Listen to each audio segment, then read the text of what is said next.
We have a very, very special guest, and he goes by the name of Illa J. Illa, how you doing? Good, good, good. This is more or less like a uncharted holiday for everyone at this point. Every year, people, pull out every type of Dilla record that they have, mostly throughout the year. But today, this week, marks a special occasion for everyone. It's also like, a reminder of what we're missing whenever it comes to underground hip-hop. So I called you basically to be on a more personal note, to let people know a little bit more about Dilla, like things they might not have known. So what's the best memory that you have of J Dilla? James, he was really silly. Like, he would always be, we would be going around the house, like, having, like, Al Green ad-lib contests, like, singing back and forth. So he would do the best, like, Al Green ad-libs and stuff, like, crazy stuff like that. He was real silly, but one thing I remember the most, though, like, because he taught me about, like work ethic and stuff, and, like, you could get it there, you just gotta, it takes a lot of hard work, but, in due time, if you always working hard, you'll get there. When I shot the DJ one time, he was like, he was set up the turntables in the mixer, and was like, yo, okay, so practice.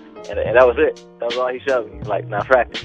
Basically saying, like, I can only show you so much. You got to take it there yourself. But, I learned so much from my brother. Or you've more or less traveled all over the country, all over the world whenever it comes to performing. And a lot of the people, they still give you respect. They still, give you daps whenever it comes to performing J Dilla's music or just your music in general. Like, what's the one thing that you make sure people know about Dilla if they never really heard of him before? Definitely one of those, great producers. But, I mean, not only just that, though. That's like, people only know that production side. I mean, at least, in my opinion, of course, it's going to seem biased because I'm his brother, but, just as another, from songwriter to write, from writer to writer, like, I really think he was a really good writer. I don't think he ever gets a lot of credit for that, but definitely a good writer. And not necessarily, when I think of Dilla, like, I think of, like, a producer, not even just, like, a beat maker, but a producer, in which he could, like, any artist that he worked with, he could make a song specifically for them, like, no matter what style or whatever. Not even just like, okay, I made this beat, like, right there. He could hear someone's voice and, like, ooh, okay, I know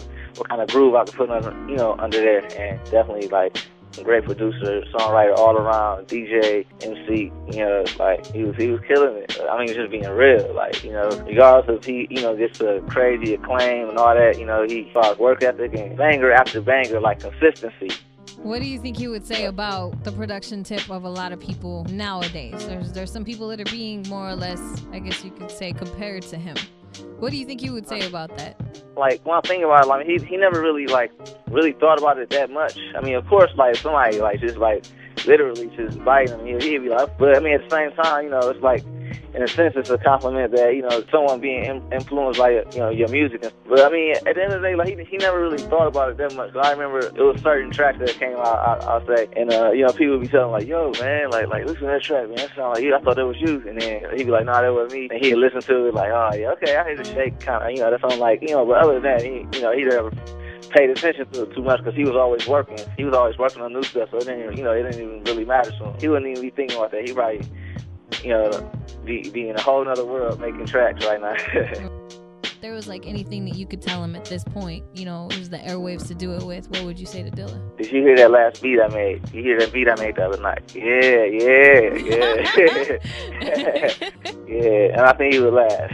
Like, yeah, I hear you down there in the lab. I hear you in the lab. Yeah. All right, thank you so much for taking time out of your day for, catching up with The Pulse. It's Power 98.3, where hip-hop lives. Sure.